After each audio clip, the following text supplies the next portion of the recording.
This brief scene serves as a vital verification of the rot at the heart of the Aldhani garrison, deconstructing the Imperial machine through its casual habits rather than its formal brutality. The visual composition sets the stage immediately, pitting the small hand-built remnants of an ancient stone shrine against the massive grey industrial curve of the dam which looms behind it. It is a portrait of conquest where engineering literally overshadows history, establishing that the Empire has not just occupied this valley, it has paved over its soul. Into this landscape walks Lieutenant Gorn, ostensibly to inspect the perimeter but functionally to expose the specific texture of the occupation. He discovers a metal target hanging against the sacred stones, a detail that illustrates the casual nature of Imperial cruelty. The thoughtless desecration of bored soldiers using a local holy site as a break room wall is reminiscent of the Imperial repurposing that's happening on Ferrix. The structure is just a surface now. The Empire doesn't just occupy territory here, it trivializes it, throwing darts or live rounds at the local heritage in an act of erasure that suggests the culture is too insignificant to warrant proper hatred. Never mind though, the British Museum will soon be along to relocate this shrine in perpetuity for its own protection. Pip pip.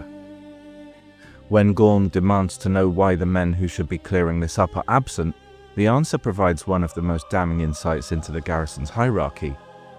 The soldiers are not missing due to a security sweep or a tactical drill, they are missing because the commandant's wife needed help moving furniture for a dinner party.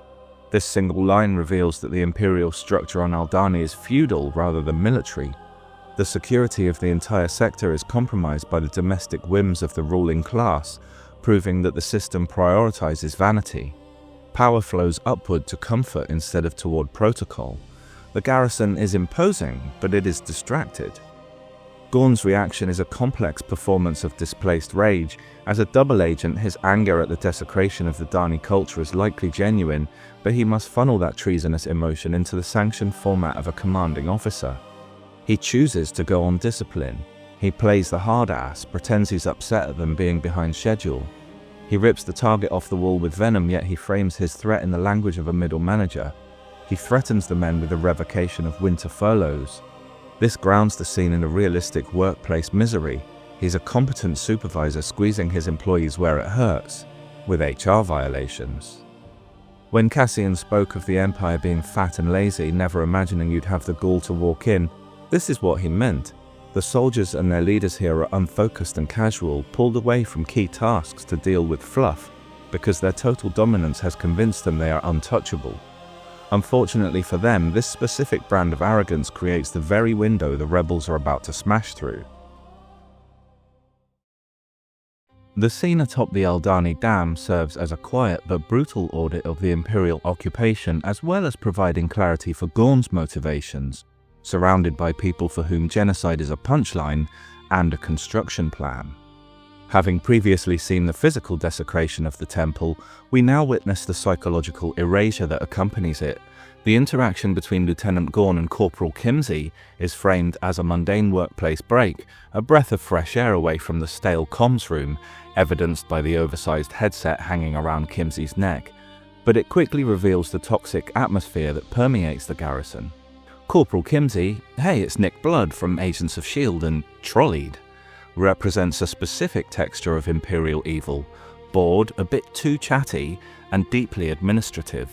When he asks if they are tearing this all down to build an airbase, he treats the destruction of a sacred valley as a mere logistical rumour. They talk at cross purposes about the inspiring view. Gorn means the landscape, Kimsey the dam that dominates it. To the Empire, geography is content to be managed. The history of the land is irrelevant compared to the utility of a runway.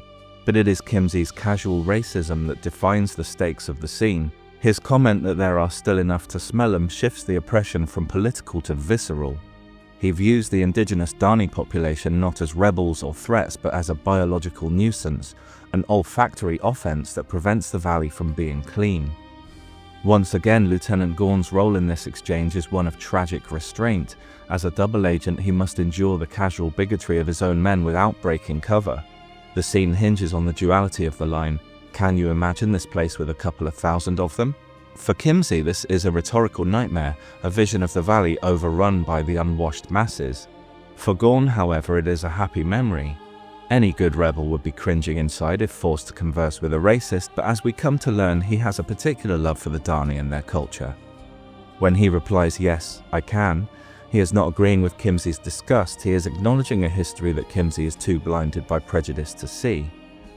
Gorn remembers the valley when it was alive. We've briefly touched on the racism inherent in the Empire before with my interpretation of the Tego line, and why is the ISB 100% human anyway? But this is particularly fascinating because it's human-on-human racism. The Dani are human, but they're treated as contaminants because they're indigenous, traditional, non-imperial, and inconvenient. In other words, the crime is being outside assimilation. Because the Dani look like them, the Empire has to actively teach contempt, smell jokes, casual slurs, the normalization of disgust. That's what makes Kimsey chilling and sadly all too bloody familiar. He's an ordinary functionary performing approved disgust for social bonding. Visually, the scene emphasizes the solitude of the collaborator. Standing against the vast, empty backdrop of the mountains, Gorn and Kimsey look identical in their uniforms. The tragedy of Gorn is that he must wear the same face as the man he despises. He ends the conversation by ordering Kimsey back to his station, using the rigid hierarchy of the military to escape a social interaction that is tearing him apart. Gorn makes sure to take note of where he'll be tomorrow, though. Heists succeed because of stuff like this. Someone is at their desk at the right time, someone else is out for fresh air, and the wrong people think the view is inspiring. Deep in the bowels of the Aldhani base, amidst the cold steel of the loading bay that houses the much-heralded Rono freighter, Lieutenant Gorn executes one of the most sophisticated maneuvers of the entire heist. No weapon is drawn or terminal sliced. Instead, he clears the path to the vault using nothing but a clipboard and a manufactured grievance. The scene serves as a brilliant demonstration of how a double agent can turn the Empire's rigid discipline against itself. The objective is simple: the vault area must be understaffed during the eye ceremony to allow the rebels entry. A lesser conspirator might have simply ordered a skeleton crew, but such a deviation from protocol would leave a paper trail and invite suspicion. Gorn's approach is far more psychological. He begins by identifying a trivial failure, the unpainted gantry, and blowing it out of proportion, invoking the arrival of a Coruscant engineer to justify his strictness. By threatening to force the men to paint the structure during the celestial event, he creates a conflict between their duty and their deepest desire. I'm just going to point this out. I have a suspicion some viewers may think this fellow here is Kimsey, and in the script I'm using for reference, it actually credits his lines to Kimsey. But this isn't Kimsey. Kimsey is portrayed by Nick Blood, who was Lance Hunter from Agents of S.H.I.E.L.D. and works in the comms room here on the base. This is just a different mustachioed chap.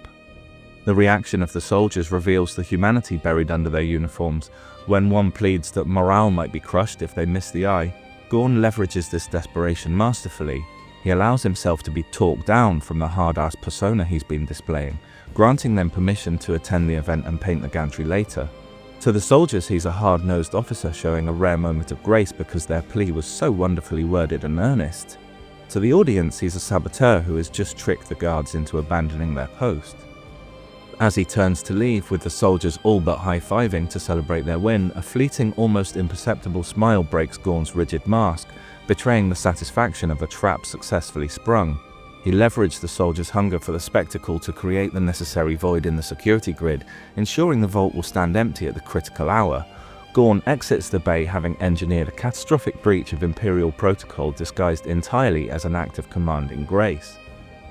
Gotta say, I really like Gorn. It's a very soulful performance from the actor Suli Rumi.